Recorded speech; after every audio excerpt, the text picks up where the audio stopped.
Soul is different from body, master. As long as there is the body, one should take care of it, but I find that the body is quite separate from the self. When a man rids himself entirely of his love for woman and gold, then he clearly perceives that the body is one thing and the self another.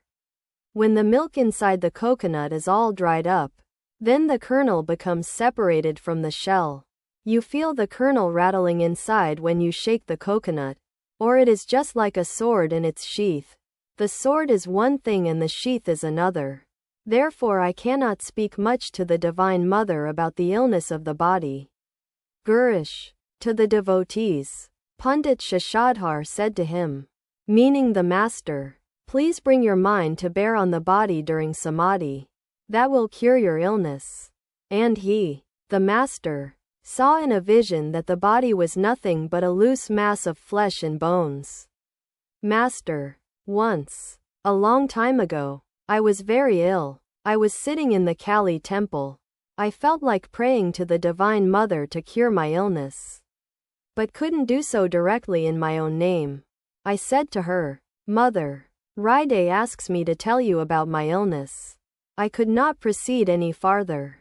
At once there flashed into my mind the museum of the Asiatic Society, and a human skeleton strung together with wire. I said to her, please tighten the wire of my body like that, so that I may go about singing your name and glories. It is impossible for me to ask for occult powers. At first Ride asked me, I was then under his control to pray to the Mother for powers. I went to the temple. In a vision I saw a widow 30 or 35 years old, covered with filth. It was revealed to me that occult powers are like that filth. I became angry with Ride because he had asked me to pray for powers. Ramtaran began to sing, Behold my Veena, my dearly beloved, my lute of sweetest tone. If tenderly you play on it, the strings will waken, at your touch, to rarest melodies. Tune it neither low nor high, and from it in 100 streams the sweetest sound will flow.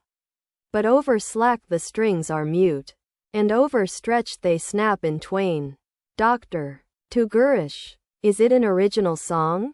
Gurish. No. It is an adaptation from Edwin Arnold. Ramtaran sang from the play, The Life of Buddha. We moan for rest. Alas! But rest can never find. We know not whence we come, nor where we float away. Time and again we tread this round of smiles and tears. In vain we pine to know whither our pathway leads, and why we play this empty play.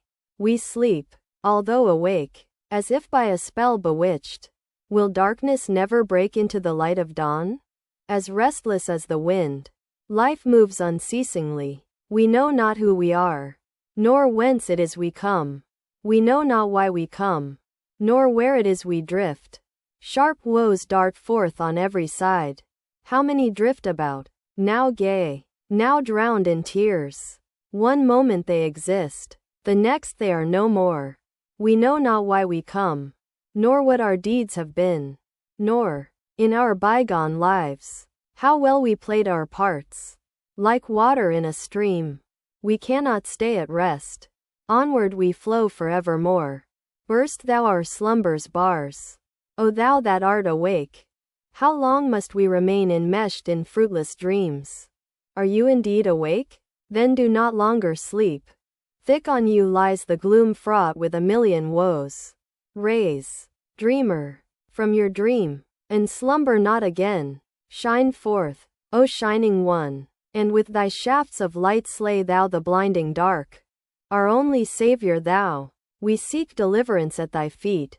As Sri Ramakrishna listened to the song, he went into samadhi. Ramtaran sang again, Blow, storm, rage and roar. When the song was over, Sri Ramakrishna said to the singer, What is this? Why this decoction of bitter neem leaves after the rice pudding? The moment you sang, Shine forth, O shining one, and with thy shafts of light, slay thou the blinding dark. I had a vision of the sun. As he arose, the darkness vanished, and all men took refuge at his feet. Ramtaran sang again, O Mother, Savior of the helpless, thou the slayer of sin. In thee do the three gunas dwell, sattva, rajas, and tamas. Thou dost create the world.